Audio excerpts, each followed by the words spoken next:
셜록 홈즈의 사건집 중에서 3명의 게리뎁.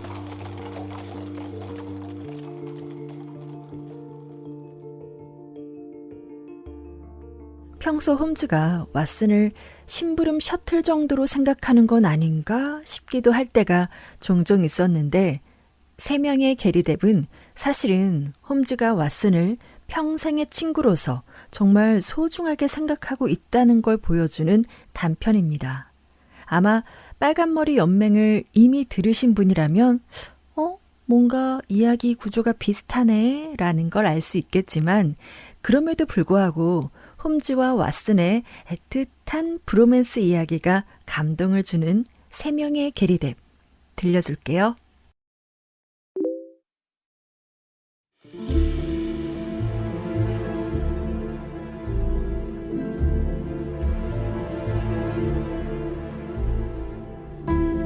그것은 코미디였을 수도 있고 비극이었을 수도 있다.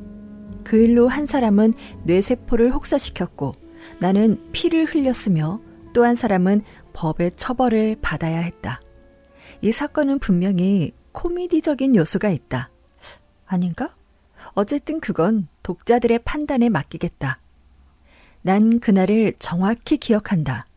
왜냐면 그간 공적을 기려 나라에서 주는 기사자기를 홈즈가 거절했기 때문이다. 그 일에 대해선 언젠가 자세히 설명할 날이 있을 것이니 이 정도로 언급하고 넘어가겠다. 파트너이자 믿을 수 있는 친구인 나는 어떤 상황에서도 경솔하지 않도록 각별히 행동해야 할 의무가 있기 때문이다. 아무튼 나는 이 일로 그날을 정확히 기억할 수 있게 됐다. 남아프리카 전쟁이 끝난 1902년 6월 말, 여느 때처럼 홈즈는 침대에서 며칠이나 누워있더니 그날 아침에는 진지한 회색 눈동자를 반짝이며 긴 종이 서류를 손에 들고 나타났다. 왓슨, 돈 벌 기회가 생겼네. 게리뎁이라는 이름을 들어봤나? 아니, 들어본 적 없는데? 게리뎁이란 사람만 찾으면 돈을 벌 수 있네. 어떻게? 그건 얘기가 좀 길고 기이하지. 이제껏 우리가 겪은 사건들 중 이보다 복잡하고 특이한 사건은 없었을 거야. 조금 있으면 그 이야기를 해줄 누군가가 올 테니 그때까지 이 얘긴 접어두고 이름이나 찾아보세.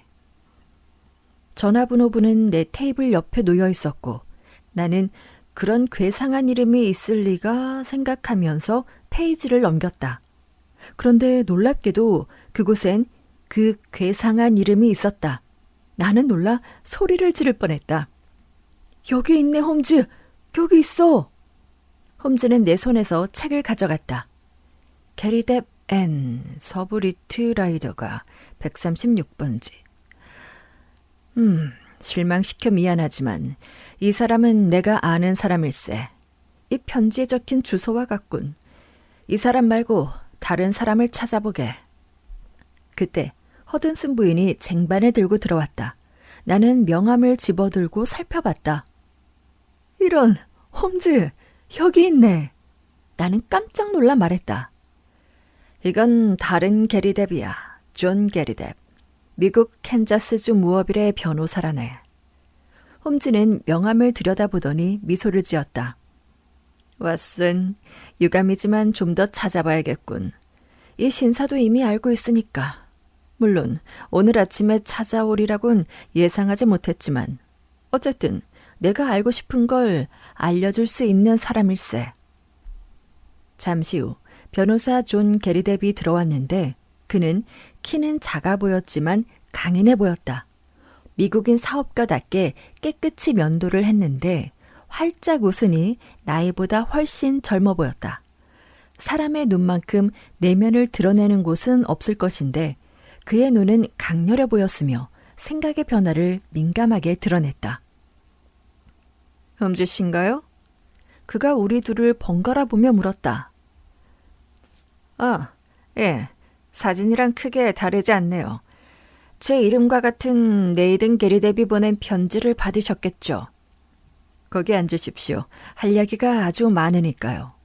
홈즈는 홈즈가 말하며 긴 종이를 집어들었다. 물론 이 편지에서 언급된 존 게리뎁 씨겠군요. 그런데 영국에 오신 지는 꽤 되셨나 봅니다. 왜 그렇게 생각하십니까? 그의 눈에 흠칫 놀란 표정이 역력했다. 당신의 옷이 영국산이니까요. 게리뎁 씨가 멋쩍은 웃음을 터뜨렸다. 홈즈 씨, 당신의 추리 능력에 대해서는 익히 들었지만 제가 그 대상이 될 줄은 몰랐습니다.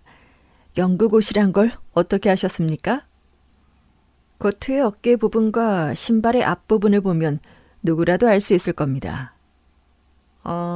글쎄요. 제가 영국 사람처럼 보일 거라고는 생각도 못했습니다. 사업차 여기로 온 지 꽤 됐고 홈즈 씨가 말한 대로 제가 입고 있는 옷은 모두 런던에서 구입한 겁니다. 하지만 홈즈 씨에게는 시간이 돈일 테죠. 저 역시 양말 얘기나 하려고 여기 온 건 아니니까요. 지금 손에 들고 있는 그 종이에 적힌 내용에 대해서 어떻게 생각하십니까? 홈즈 때문에 약간 짜증이 났는지 방문자의 통통한 얼굴에 불편한 기색이 드러났다. 진정하십시오, 게리뎁 씨. 홈즈가 달래듯 말했다. 이런 사담이 결국 사건과 관련이 있다는 것을 왓슨 박사가 설명해 줄 겁니다. 그런데 네이던 게리뎁 씨는 함께 오지 않았습니까? 왜 그가 선생을 이 일에 끌어들인 겁니까? 도대체 홈즈 씨가 이 일과 무슨 상관이 있다고? 두 사람의 사적인 일을 탐정에게 의뢰하다니. 오늘 아침에 그를 만났는데 이런 바보 같은 짓을 했다고 얘기를 하더군요. 그게 제가 여기에 온 이유입니다. 정말 불쾌해요. 게리뎁 씨, 당신이 곤란해질 일은 없을 겁니다. 그는 두 사람에게 중요한 목적을 이루기 위해 의뢰한 것뿐이니까요. 그분은 내가 정보를 쉽게 얻을 수 있다는 걸 알고 있으니 내게 의뢰한 것은 자연스러운 일이죠. 방문객의 얼굴이 서서히 환하게 펴졌다. 그렇다면요. 오늘 아침에 그를 만나러 갔더니 탐정에게 편지를 보냈다고 하더군요. 그래서 홈즈 씨의 주소를 물어서 바로 온 겁니다. 나는 개인적인 일에 경찰이 개입하는 것을 원치 않아요. 하지만 홈즈 씨가 그 사람을 찾는 것을 도와준다면 나쁠 것도 없죠. 자, 그렇다면 그 일에 대해서 자세히 얘기해 주시겠습니까? 이왕 오셨으니 직접 이야기를 듣고 싶습니다. 여기 제 친구도 아직 자세한 내용은 모르니까요. 게리뎁 씨는 경계하는 눈빛으로 나를 쳐다보았다. 이분이 꼭 알아야 합니까? 우린 함께 일합니다. 하긴 비밀로 해야 할 이유는 없죠. 그럼 제가 알고 있는 이야기를 간단히 말씀드리죠. 캔자스 출신이라면 굳이 알렉산더 해밀턴 게리뎁이 누구인지 설명하지 않아도 될 겁니다. 그는 시카고에서 부동산과 밀거래로 많은 돈을 벌었는데 포트다치 서쪽 아칸소 강 근처에 있는 땅을 사는데 벌어놓은 돈을 몽땅 썼죠. 영국의 한 개 주와 맞먹을 정도로 어마어마하게 넓은 땅입니다. 그곳은 목초지, 벌목지, 경작지, 광산 등 없는 게 없어서 그 땅을 소유하면 엄청난 돈을 벌 수 있는 곳이죠. 그에게는 일가 친척이 아무도 없습니다. 있다는 소리를 들어보지 못했으니까요. 하지만 그는 자신의 특이한 이름에 자부심을 가지고 있었어요. 그것이 우리를 하나로 모이게 한 거죠. 내가 토페카에서 변호사 일을 하고 있었던 때였는데 한 노신사가 찾아와서 자신과 같은 이름을 가진 사람을 만난다면 죽어도 여한이 없겠다고 하더군요.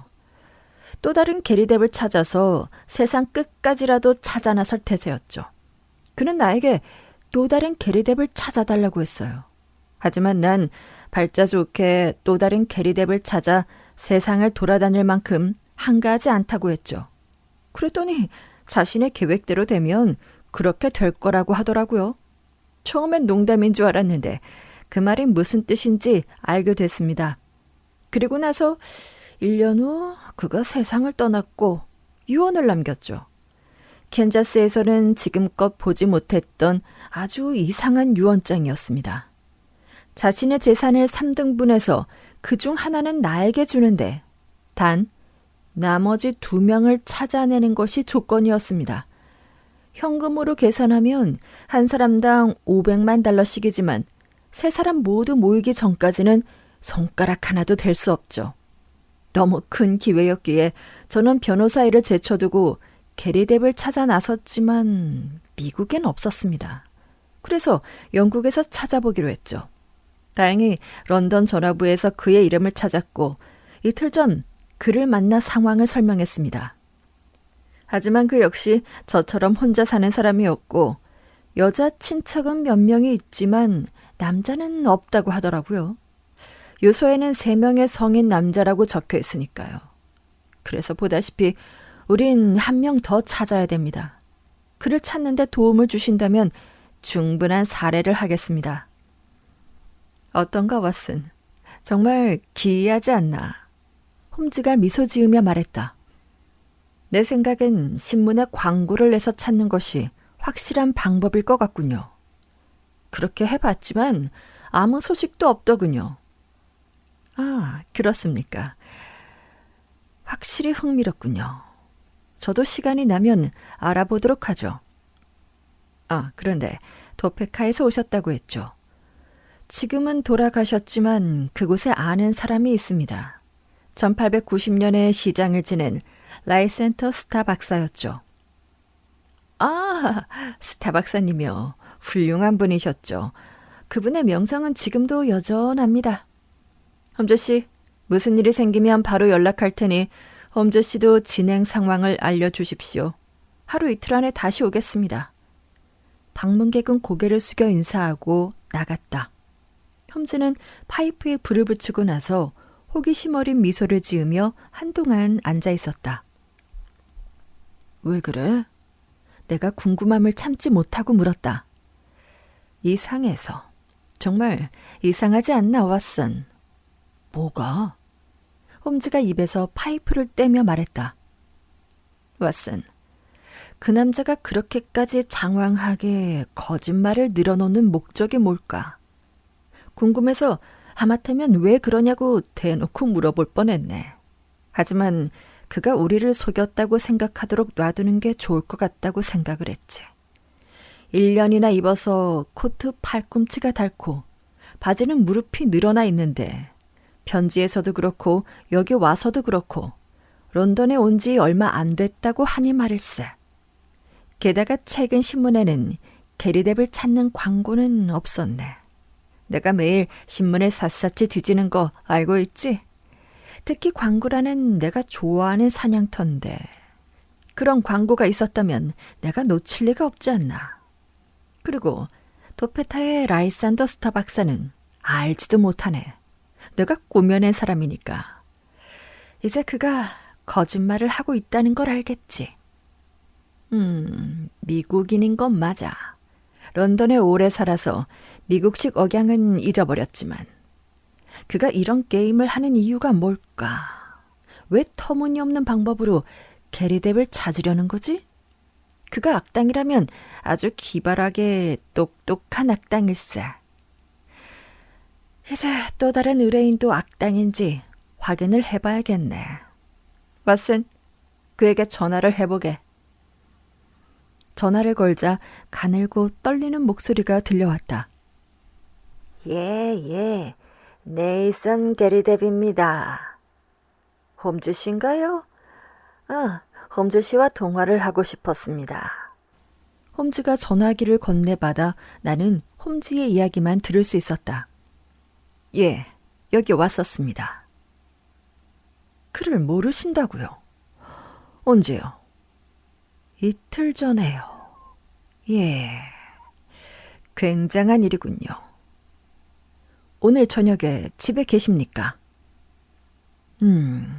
같은 이름을 가진 사람은 없는 게 좋을 것 같습니다. 예, 좋습니다. 그가 없는 자리에서 말씀드려야 할 것 같군요. 왓슨 박사도 함께 갈 겁니다. 편지를 보니 자주 외출하지 않으신다고요? 아, 예. 그럼 6시쯤 가겠습니다. 미국 변호사에겐 알릴 필요 없습니다. 예, 그럼 나중에 뵙죠.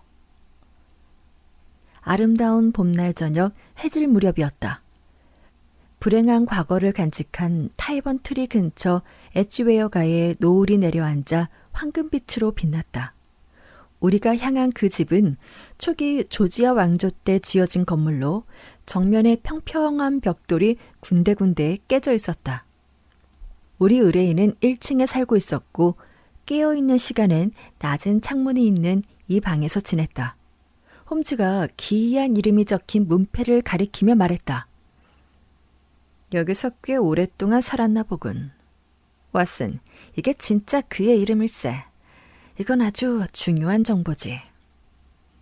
집 안에는 공용 계단이 있었고 복도에는 여러 개의 이름이 적힌 안내판이 있었는데 거주하는 아파트라기보다는 보헤미안 미혼 남자 숙소 같았다. 우리 의뢰인은 문을 열어주며 관리인은 4시에 퇴근했다면서 미안하다고 했다.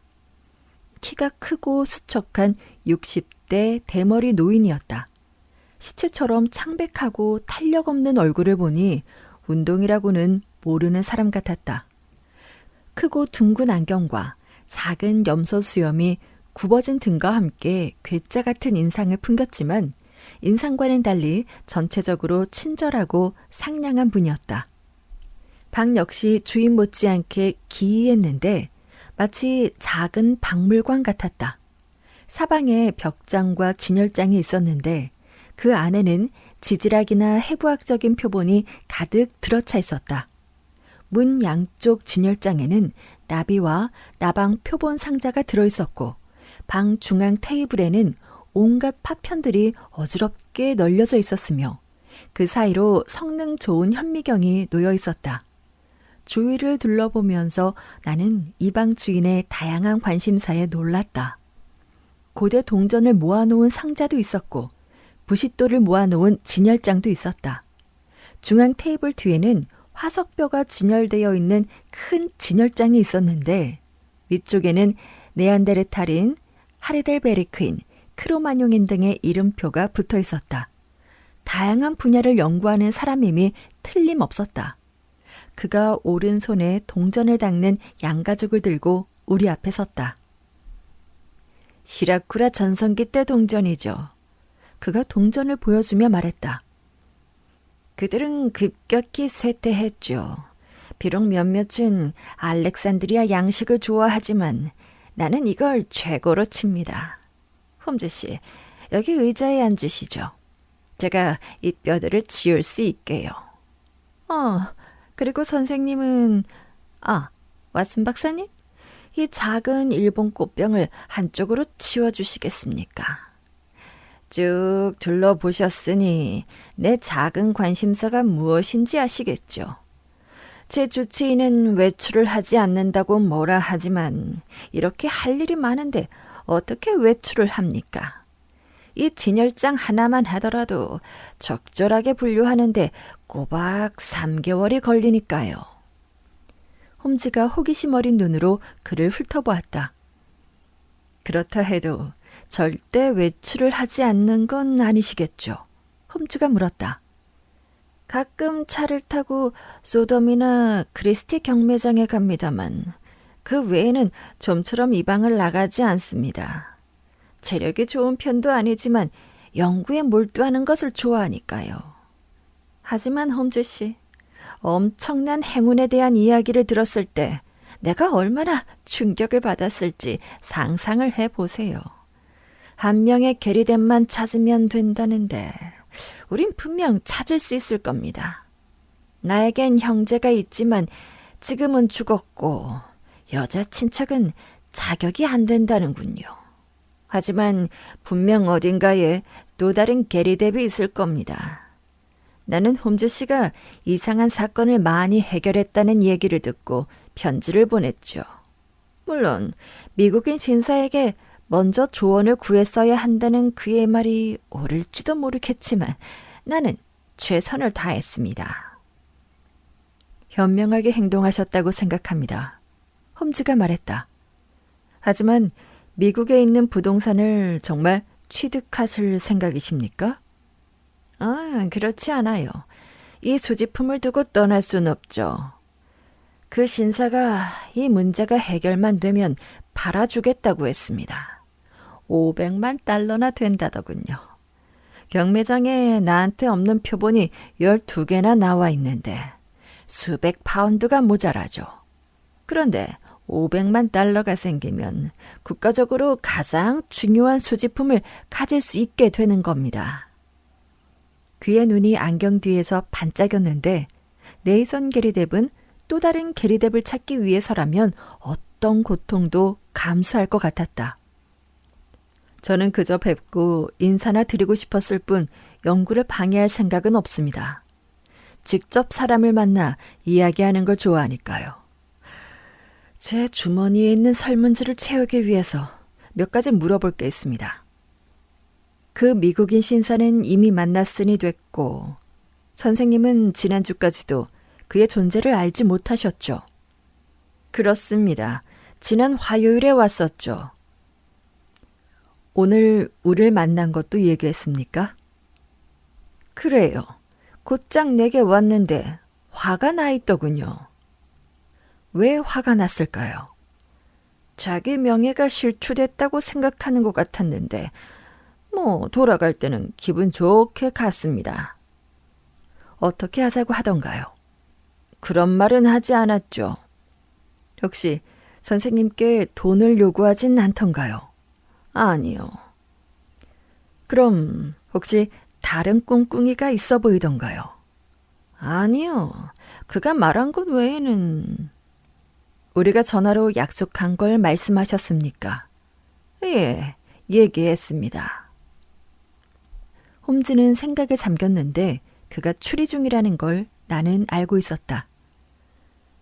수집품 중에 가치가 나가는 물건이 있습니까? 아니요. 나는 부자가 아닙니다. 훌륭한 수집품이지만 값 나가는 건 없죠. 도둑이 훔쳐갈 걱정은 하지 않으십니까? 전혀요. 이 집에 오래 사셨습니까? 거의 5년쯤 됩니다. 그때 다급하게 문 두드리는 소리에 홈즈의 질문은 중단됐다. 의뢰인이 문을 열자 미국인 변호사가 잔뜩 흥분해서 방 안으로 들어왔다. 여기 있습니다. 그가 머리 위로 신문을 흔들며 외쳤다. 홈즈 씨가 제 시간에 와 있길 바랬는데 네이선 게리뎁 씨 축하합니다. 당신은 이제 부자예요. 우리 문제는 잘 해결됐습니다. 홈즈 씨에게는 괜히 번거롭게 해드려 유감이라고 말씀을 드려야겠군요. 그는 신문을 우리 의뢰인에게 건넸고 의뢰인은 표시된 광고를 응시했다. 홈즈와 나는 그의 어깨 너머로 신문을 읽었다. 하워드 게리뎁, 농기계 제조업자, 바인더, 수확기, 스팀 및 쟁기, 드릴, 농부용 카트, 지하수 우물, 사륜 마차 등 각종 농기구 제작, 에스턴 그로베너 빌딩으로 문의바람. 오, 대단해요. 세 번째 사람을 찾았군요. 의뢰인이 숨을 헐떡이며 소리쳤다. 버밍엄에 문의를 했더니 그곳 대리인이 지방신문에 난 이 광고를 보내줬습니다. 자, 우린 서둘러 일을 마무리해야 합니다. 내일 오후 4시에 선생님이 사무실로 갈 거라고 편지를 보냈습니다. 내가 그를 만나러 가야 한다고요? 어떻게 생각하세요, 홈즈 씨? 그게 더 현명한 방법 아닙니까? 내가 가면 그저 이상한 이야기를 하는 미국인으로 생각할지 모르죠. 하지만 선생님은 영국인이니 당신의 말을 신뢰할 겁니다. 원하시면 같이 갈 수 있지만 내일 제가 바쁜 일이 있어서요. 하지만 문제가 생기면 바로 달려가겠습니다. 글쎄요. 몇 년간 여행을 하지 않아서. 어려울 것 없습니다, 게리뎁 씨. 교통편을 알아보니까 12시에 출발하면 2시간 후에 도착하더군요. 그리고 저녁에 다시 돌아올 수 있습니다. 그 사람을 만나 내용을 설명하고 그가 진짜 게리뎁이랑 공증만 받아오면 됩니다. 내가 미국에서 여기까지 온 걸 생각하면 그깟 160km는 껌이죠. 그래요. 그렇군요. 이 신사의 말이 맞는 것 같습니다. 홈즈가 동의했다. 네이선 게리뎁 씨는 무안한 듯 어깨를 으쓱였다. 그렇다면 못 갈 이유가 없죠. 내 일생에 희망과 영광을 안겨줬는데 거절할 수 없죠. 그가 말했다. 그렇다면 합의가 된 겁니다. 다녀오셔서 어떻게 됐는지 제게도 알려주십시오. 홈즈가 말했다. 그러죠. 미국인이 시계를 들여다보며 말했다. 내일 버밍엄으로 출발하기 전에 다시 오겠습니다. 홈즈 씨, 그럼 전 이만 가보겠습니다. 내일 밤 좋은 소식을 들을 수 있을 겁니다. 미국인이 나가자 내 친구 얼굴이 밝아졌는데 뭔가 복잡한 문제가 풀렸다는 표정이었다. 소지품을 천천히 둘러볼 수 있을까요, 게리뎁 씨? 홈즈가 물었다. 직업상 다양한 지식이 필요한데 이 방은 지식의 보물창고 같군요. 우리 의뢰인은 흐뭇한 표정을 지으며 큰 안경 뒤에 눈이 반짝였다. 홈즈 씨는 무척 뛰어난 지식의 소유자라고 들었는데 시간 여유가 있으면 둘러봐도 좋습니다. 설명을 해드리죠. 아쉽지만 지금은 시간이 없습니다. 하지만 진열장에 이름표가 붙어 있고 잘 분류되어 있으니 설명은 듣지 않아도 될 것 같습니다. 혹 내일 와서 둘러봐도 괜찮겠습니까? 물론 대환영입니다. 문은 잠겨 있겠지만 손더슨 부인이 4시까지 근무를 하니 열어달라고 하면 열쇠를 가지고 올 겁니다. 내일 오후엔 시간이 날 겁니다. 그러니 손더슨 부인에게 미리 말을 해주신다면 고맙겠습니다. 그런데 이 집은 어디서 소개를 받아 구입하셨습니까? 홈즈의 갑작스런 질문에 의뢰인은 깜짝 놀랐다. 엣지웨어가에 있는 할로웨이 앤 스틸이라는 중개소입니다. 그런데 왜? 집에 대한 고고학적인 취미가 있거든요. 앤 여왕 시대인지 조지아 왕조 시대인지 궁금해서 말입니다. 홈즈가 웃으며 말했다. 조지아 왕조 시대죠. 확실합니다. 그렇군요. 좀 더 오래된 줄 알았습니다.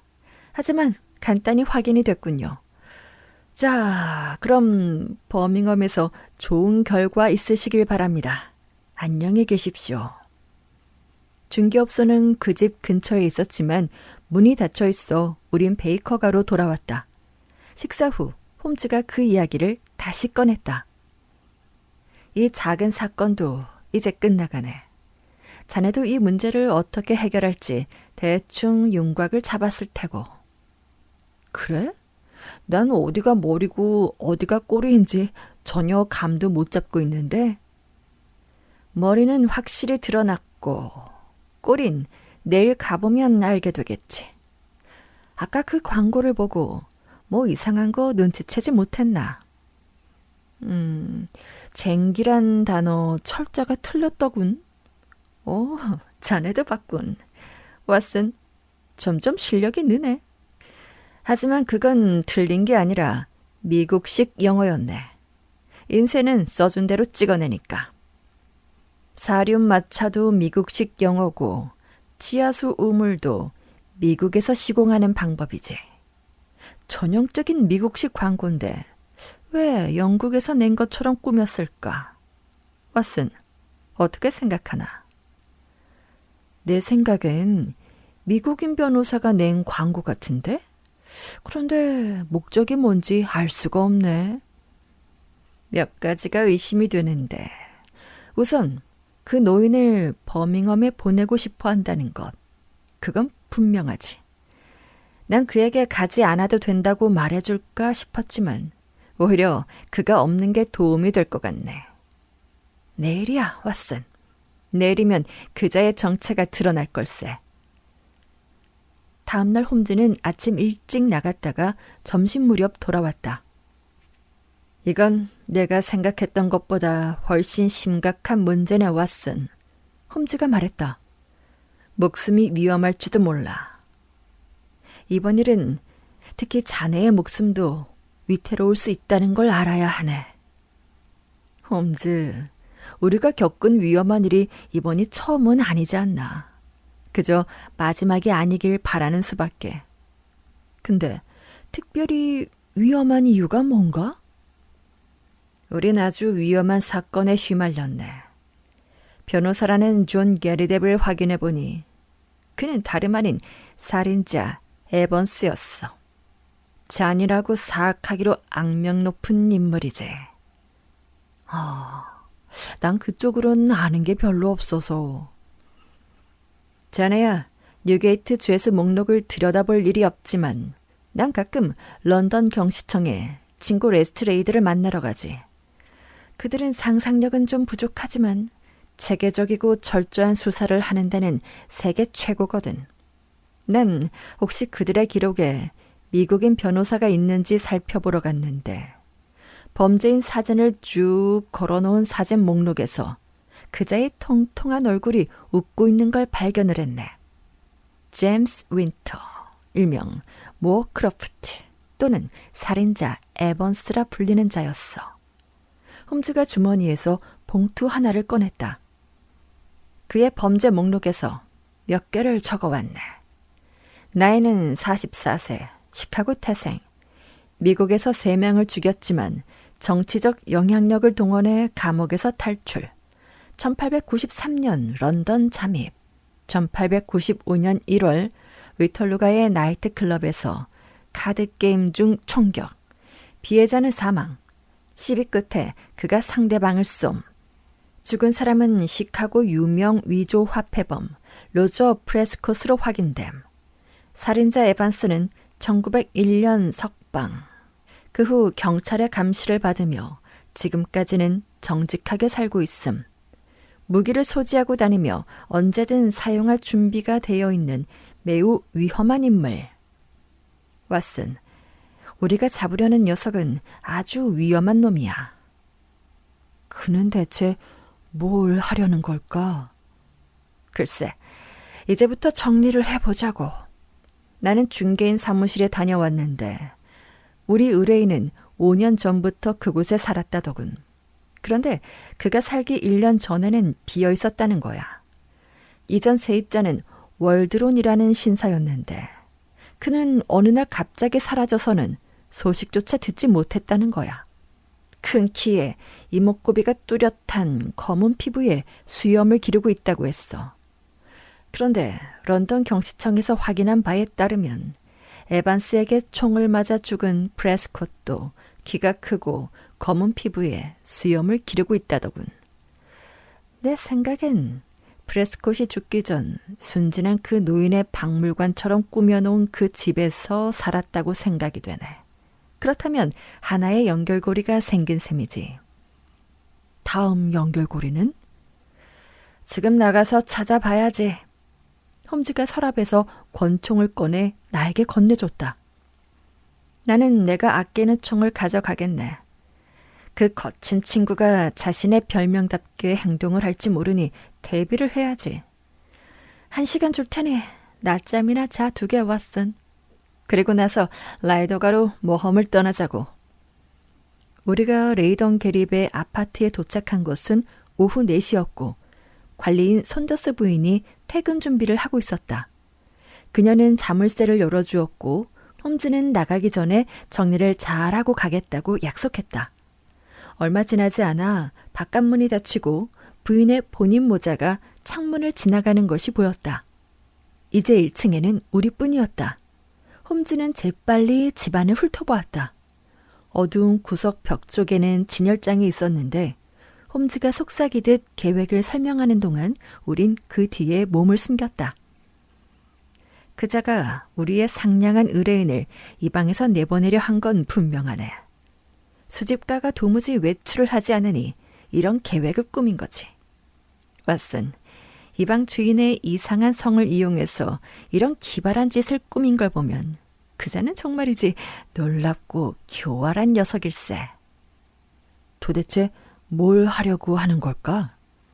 그걸 찾으려고 우리가 여기 온 거 아닌가? 지금까지로 봐선 의뢰인과는 아무 관련이 없는 것 같네. 그가 살해한 남자, 공범이었을지도 모를 그 남자와 관련이 있을 걸세. 이 방엔 범죄와 관련된 비밀이 있어. 그걸 밝혀내야 하지. 처음엔 의뢰인의 수집품 중에 우리가 모르는 가치 있는 물건이 있을지도 모른다고 생각을 했네. 거대한 범죄 조직이 관심을 가질 만한 가치가 있는 건 말이야. 하지만 악당 로저 프레스콧이 이 방에 살았다는 걸 안 후론 뭔가 더 깊은 이야기가 있다고 생각을 했어. 왓슨, 인내심을 가지고 어떤 일이 벌어질지 지켜보자고. 기다림은 그리 길지 않았다. 현관문이 열렸다가 닫히는 소리가 들리자 우린 어둠 속으로 몸을 더 웅크렸다. 곧 찰칵하고 열쇠 따는 소리가 들리더니 미국인이 방으로 들어왔다. 그는 슬며시 문을 닫고는 모든 것이 안전한지 날카로운 눈빛으로 주위를 둘러본 후 외투를 벗어던지고는 마치 무엇이 어디에 있는지 정확히 아는 사람처럼 중앙 테이블로 성큼성큼 걸어갔다. 그는 테이블을 한쪽으로 밀치고는 그 밑에 있던 카펫을 굴려 접어놓았다. 그런 다음 무릎을 꿇고 바닥에 꿇고 앉아 안주머니에서 짧은 지렛대를 꺼내 두 손을 분주히 움직였다. 얼마 후 나무 판자를 뜯어내고는 살인자 에반스는 성냥을 켜서 촛불에 불을 붙이고는 판자 아래로 사라졌다. 이제 우리의 시간이 왔다. 홈즈는 내 손목을 잡아 신호를 보냈고 우린 함께 열린 바닥으로 살금살금 걸어갔다. 우린 조심스럽게 움직였지만 낡은 바닥이 삐걱 소리를 냈다. 그러자 밑에 있던 미국인이 주위를 둘러보더니 머리를 쑥 위로 내밀었다.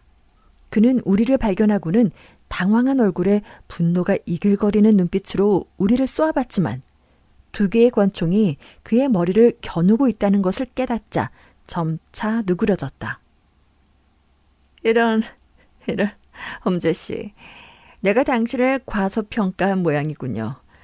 내 생각에 당신은 첫날부터 날 가지고 놀았는데 말입니다. 자, 여기 내 두 손을 드립니다. 당신이 이겼다고요.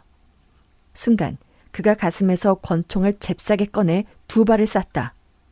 나는 갑자기 뜨겁게 달궈진 새가 허벅지를 지지는 느낌이 들었다.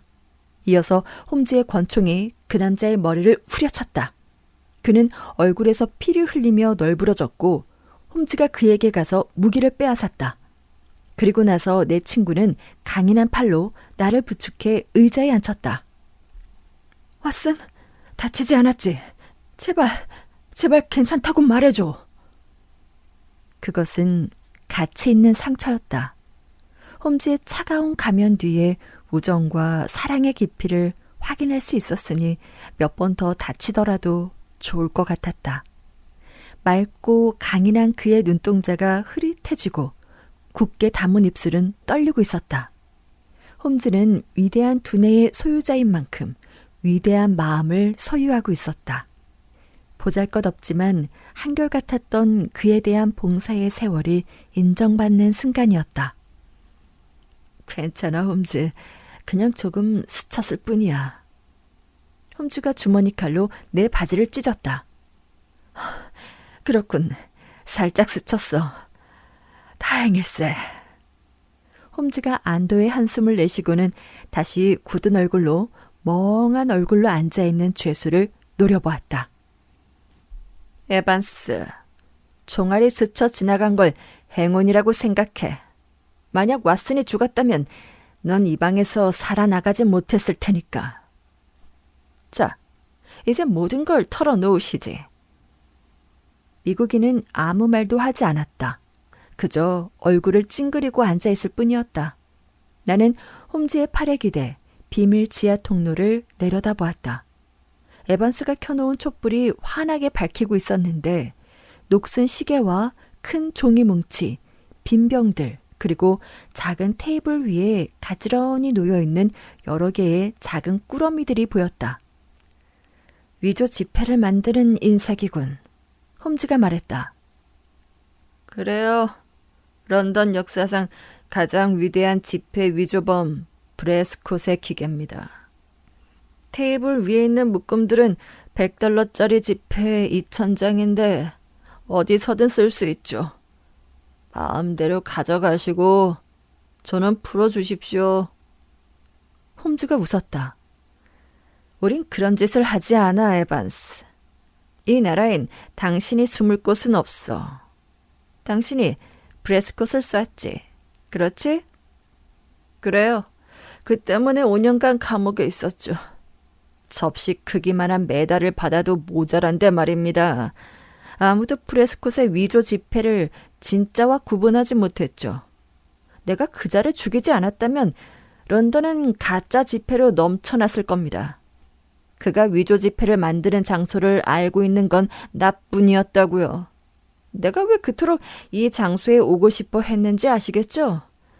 그 이상한 이름을 가진 벌레 모으는 그 미친 노인네의 엉덩이가 이 위에 떡 버티고 있으니 달리 방법이 없었어요. 그를 밖으로 나가게 할 수 있는 방법을 찾아야 했죠. 그냥 끝내버렸다면 현명했을 겁니다. 그게 쉬웠을 텐데. 난 총을 들고 있지 않은 상대에겐 총을 쏘지 못하는 마음 약한 사람이라고요. 어쨌든 홈즈 씨, 내가 잘못한 건 없잖아요? 난 이 기계를 사용한 적도 없고 노인을 다치게 하지도 않았습니다. 그런데도 날 잡아 가둘 겁니까? 살인 미수가 적용되겠군.